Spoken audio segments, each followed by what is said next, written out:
and welcome to 2-Minute Statistics. I'm Dr. Kristen Kinsevich, and this video is going to focus on standard deviation.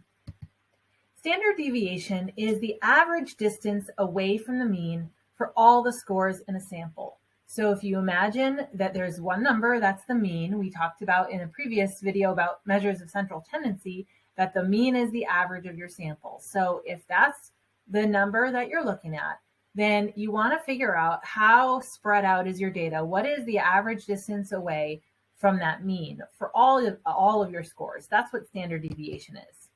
So it shows how spread out your scores are.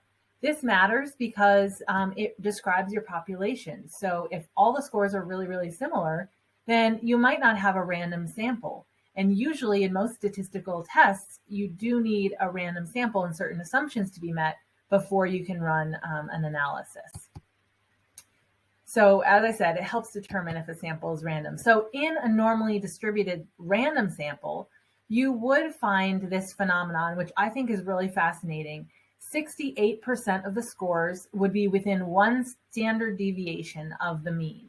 So one distance away, and again, we're calculating that by measuring out how far away the scores are. We're going to also talk about variance because standard deviation and variance are related. So check out the variance video as well for understanding that relationship. But essentially, 68% of the scores will be within one standard deviation in a random sample, and 95% will be within two standard deviations away. 99.7% will be within three standard deviations away. And that creates that bell curve you've probably seen before. And that's how we know we have a random sample. Thanks for watching.